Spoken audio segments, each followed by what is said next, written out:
ছুটির দিনে আমি যেভাবে রেস্ট করি, এইভাবে হচ্ছে আমি রেস্ট করি। মানে আমি না, প্রত্যেক মেয়েদেরই হচ্ছে ছুটির দিনে এইভাবে রেস্ট হয়। আর আজকে এমন কপাল, যেখানে মেশিনটা চালাই, মেশিনের সুইচ বোর্ডটা গেল খারাপ হয়ে, আবার তাকে টেনে টেনে এখানে নিয়ে আসলাম। মানে কি বলবো, দেখুন আমি না, আমাদের প্রত্যেকটা মেয়েরই এই যে ছুটির দিনে রেস্ট, আমরা এখন রেস্ট নিচ্ছি, আমি এখন রেস্ট নিচ্ছি, বুঝতে পেরেছেন?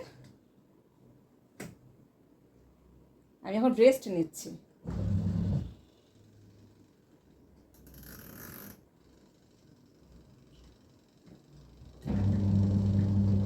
এই যে এই মেশিন চলতে চলতে আমি 15 মিনিটে দিয়ে রাখলাম। এই 15 মিনিটের মধ্যে আমাকে এখন চার্লিকে খাওয়াতে হবে। আচ্ছা, চার্লিটাও খুব দুষ্টু হয়ে গেছে, তাকে এখন হাতে করে খাওয়াতে হয়। বুঝতে পারছেন আমার অবস্থা? আমি কোথায় ওয়াশিং মেশিনটা টেনে নিয়ে এসেছি, কোথায় ছিল, রান্নাঘরের বোর্ডে আমি নিয়ে এসেছি, কারণ আমার কাঁচা অলরেডি ভেজানো হয়ে গেছিলো। যাই হোক, এই হচ্ছে আমাদের মেয়েদের রেস্ট।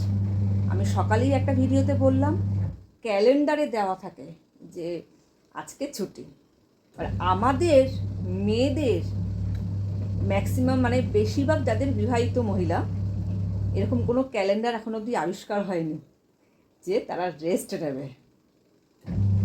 রেস্ট বলতে এই ঘরের যাবতীয় কাজ, বেশ পদে পদে রান্না করে খাওয়াও, পদে পদে কাজ করো। এখন প্রায় 2:30 বেজে গেছে। এখন আমার এই মেশিন চলছে, মেশিনের কাজ হবে, পরিষ্কার করব। তাহলে আবার দেখা হচ্ছে রেস্ট নাম্বার 3-তে। ততক্ষণ চার্লিকে খাইয়ে নিই।